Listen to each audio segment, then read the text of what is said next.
अस्सलाम वालेकुम। आज का हमारा डेंगू अवेयरनेस से रिलेटेड थोड़ा सा पहले हम डिस्कस कर लेते हैं। वो टॉपिक जो है वो है dengue fever. That is the third type of dengue fever. I think हम पहले डिस्कस कर चुके हैं। डेंगू हेमोग्राफिक फीवर थर्ड जो इसकी टाइप थी। डेंगू हेमोग्राफिक फीवर या इसको DHF बोलते हैं। It occurs in less than 5% of patients. जो 5% से कम लोग हैं उनमें इस तरह के सिम्टम्स होते हैं या ये वाली स्टेज आती है।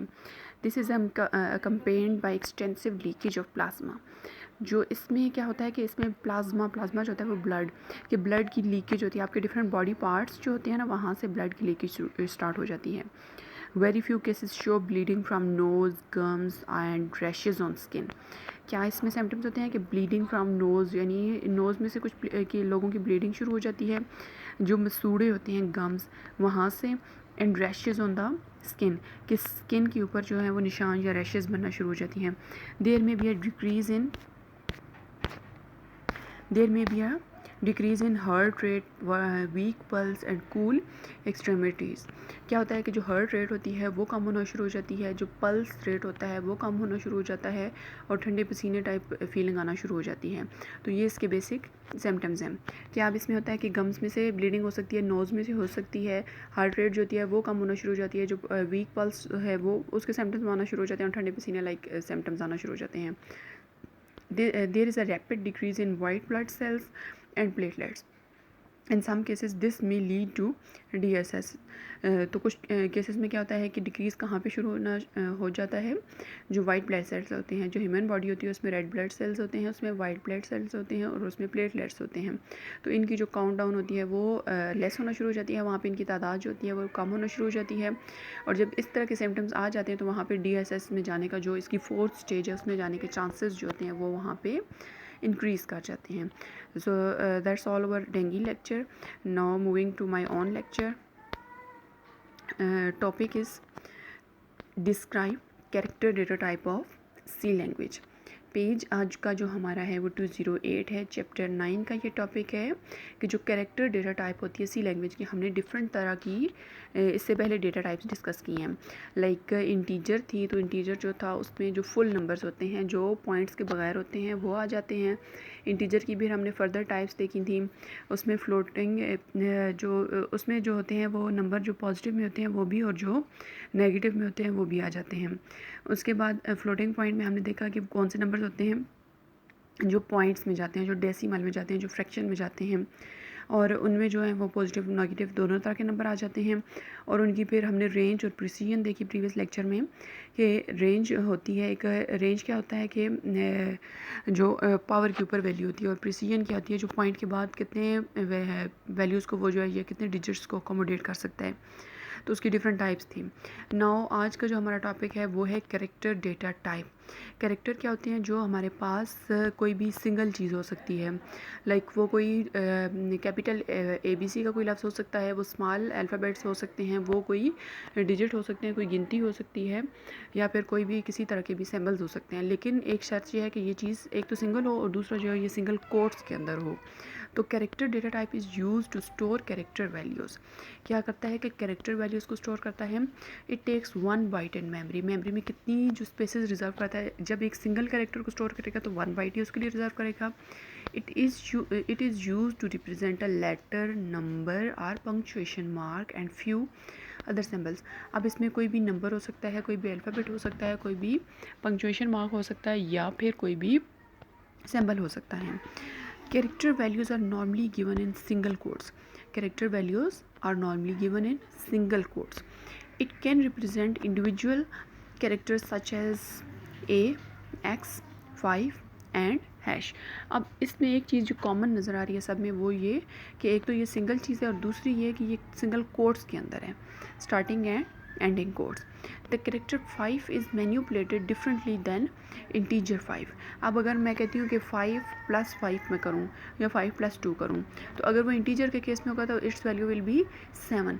लेकिन अगर उसको मैं सिंगल कोट्स पे पहले उसकी डेटा टाइप में असाइन कर देती हूँ, तो उस सूरत में इनकी जो वैल्यूज़ होगी वो फिर 5 की जो आस्की टेबल में वैल्यू होगी, 5 एज कैरेक्टर ट्रीट किया जाएगा वहाँ पे, तो उस वैल्यू को फिर ऐड किया जाएगा 2 की जो आस्की वैल्यू होगी उसमें। It it is possible to perform mathematical operations on character values. जो कैरेक्टर वैल्यूज़ होती हैं उन पे मैथमेटिकल ऑपरेशंस परफॉर्म करवाए जा सकते हैं, लेकिन फिर उनकी आस्की वैल्यू में चेक किया जाता है। The character can be added, subtracted and compared like numbers. जो कैरेक्टर्स होते हैं उनको आप ऐड भी कर सकते हो, उनको आप कंपेयर भी कर सकते हो, और उनको आप उनका सम भी ले सकते हो लाइक नंबर्स। यानी उन पे सारे ऑपरेशंस हो सकते हैं जो कि नंबर्स भी हो सकते हैं। दैन उसके बाद हमारे पास यहाँ पे एक प्रोग्राम है जो कि जिस तरह एक सिंपल सम का प्रोग्राम होता है उसी तरह का ये एक प्रोग्राम है।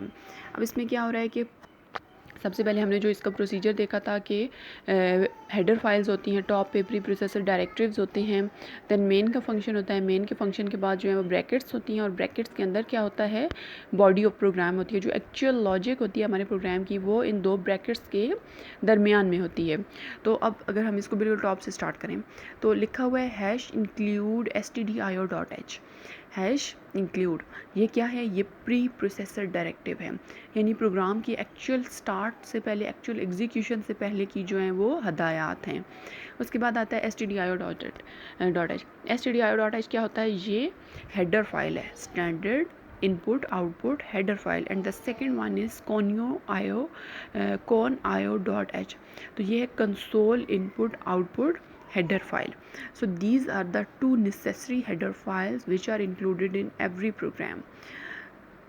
क्योंकि आप अपने प्रोग्राम में जब printf यूज़ करते हो, आप कोई भी फंक्शन यूज़ करते हो, आप कुछ भी यूज़ करते हो, तो उससे रिलेटेड जो है वो इंस्ट्रक्शंस इन हेडर फाइल में लिखी होती हैं, और हेडर फाइल पर इंक्लूडेड होंगी तो वो उस प्रोग्राम को या उस चीज़ को आइडेंटिफाई कर सकेंगी। अब यहाँ पे उसके बाद इन दोनों हेडर फाइल्स के बाद जो चीज़ यूज़ हो रही है that is void main. Void main क्या है, ये हमारे फंक्शन का नेम है, यानी हमारा जो फंक्शन है वॉइड इसमें रिटर्न टाइप को शो कर रहा है, मेन फंक्शन के नेम को शो कर रहा है, और उसके बाद जो ब्रैकेट्स हैं यहाँ पे वो खाली हैं, ब्लैंक है, यानी इसमें इस टाइम जो है कोई भी पैरामीटर्स इंक्लूडेड नहीं हैं। उसके बाद आते हैं हमारे delimiters. There is starting delimiter and ending delimiter. जो ब्रैकेट, जो करली ब्रैकेट होती है वो डेलीमीटर्स इसको बोला जाता है। उसके बाद जो चीज़ आती है वो है डेटा टाइप्स। प्रोग्राम में मेन के फंक्शन में बिल्कुल टॉप पे नॉर्मली जो होती हैं वो डेटा टाइप होती है, लेकिन डेटा टाइप आप प्रोग्राम में कहीं भी लिख सकते हो, लेकिन रीडेबिलिटी के लिए जो है प्रोग्राम के बिल्कुल टॉप पे ले ली जाती हैं डेटा टाइप्स। अब यहाँ पे जो है वो कैरेक्टर लिखा हुआ है, उसके बाद ch1 है, कोमा ch2 है, कोमा सम है।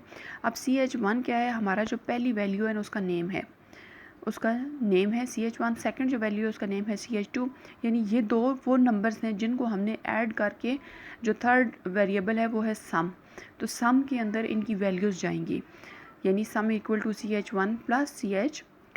अब क्लियर स्क्रीन ये एक नया फंक्शन है, तो क्लियर स्क्रीन आपको तकरीबन हर प्रोग्राम में नज़र आएगा। तो क्लियर स्क्रीन क्या होता है कि आपकी जो रिज़ल्ट की आउटपुट स्क्रीन होती है, तो आउटपुट स्क्रीन पे जो आउटपुट स्क्रीन होती है उस पर पहले से अगर कोई प्रोग्राम चल रहा है, पहले से उस पर कोई डेटा आपको नज़र आ रहा है, तो आप चाहते हो कि अभी जो मैंने करंटली प्रोग्राम रन करवाया है तो मेरा प्रोग्राम जब रन हो तो रिज़ल्ट जो है स्क्रीन पे सिर्फ वही शो हो, यानी एक्स्ट्रा जो लाइन ऑफ कोड जो है वो पहले से मौजूद है तो वो वहाँ से ख़त्म हो जाए।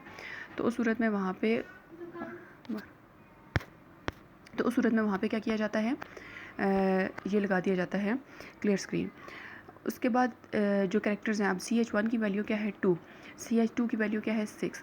अब 2 को जो है वो सिंगल कोट्स में लिखा हुआ नज़र आ रहा होगा, 6 को सिंगल कोट्स में नज़र आ रहा है, तो सिंगल कोट्स में जब चीज़ होती है तो वो कैरेक्टर डेटा टाइप में जाती हैं।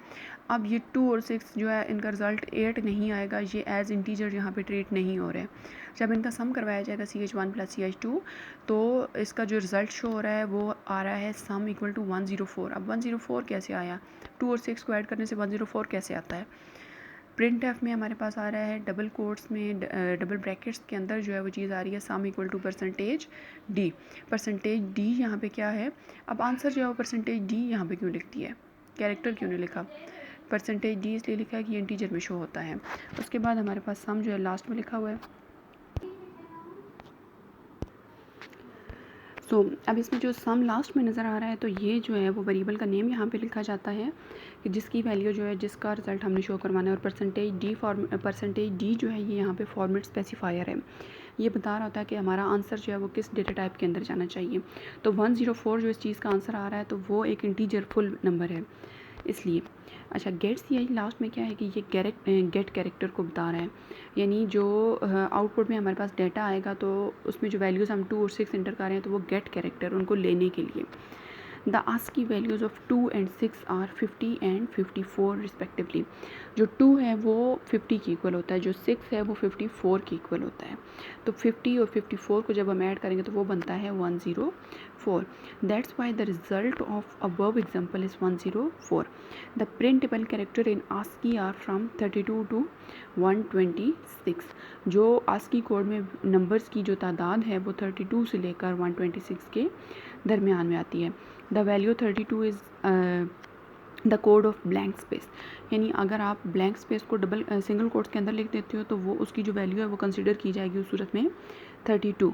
The value 126 is the code of this symbol. तो जो अगर 126 है तो वो जो ये सिंबल होगा उसकी वैल्यू को शो कर रहा होगा। The other codes represent non printable control characters. जो बाकी कोड्स हैं वो किसको शो कर रहे थे? नॉन प्रिंटेबल को। ये जो है प्रिंटेबल कैरेक्टर्स कितने हैं? 32 से लेकर 126 के दरमियान में आते हैं और बाकी जो हैं वो नॉन प्रिंटेबल कैरेक्टर्स हैं। The characters are stored in ASCII code from form. ASCII stands for American Standard Code for Information Interchange. The ASCII code values of characters are used when they are added, subtracted or compared. जब आप character value को add करना चाह रहे हो यानी उस पर अर्थमेटिक ऑपरेशंस आप अप्लाई करना चाह रहे हो तो उस सूरत में वहाँ पे उस वैल्यू को कन्वर्ट कर दिया जाएगा ASCII वैल्यू में। The keywords signed and unsigned can be used with char data type.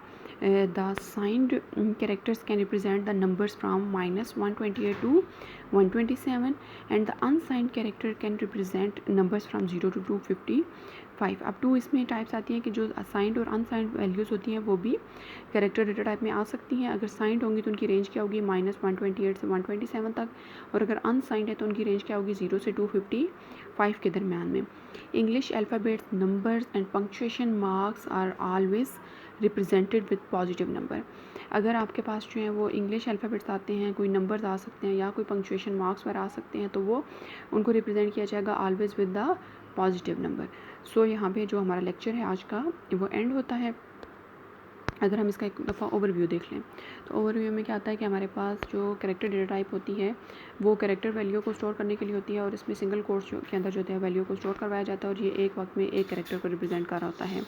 फिर इसका हमने एक प्रोग्राम देखा कि जिसमें 2 नंबर्स को ऐड किया गया। वो जो 2 नंबर्स थे वो इंटीजर में आ रहे थे, लेकिन जब वो सिंगल कोट्स के अंदर लिखे गए तो वो एज़ कैरेक्टर ट्रीट किए गए। उस सूरत में उनकी जो वैल्यूज़ थी वो ASCII में चली गई। तो फिर 2 एज़ 50 ट्रीट हुआ और जो 6 था वो एज़ 54 ट्रीट हुआ। तो इसी तरह जो हमारा फिर इसको जो कैरेक्टर वैल्यूज़ होती है उनको साइन में भी रिप्रेजेंट किया जाता है, अनसाइन में भी रिप्रेजेंट किया जाता है। अगर साइन में आएंगे तो उनकी रेंज क्या होगी? -128 से लेकर 127 तक, और जो अनसाइन में अगर आता है तो उसकी रेंज क्या होगी? 0 से 255 तक।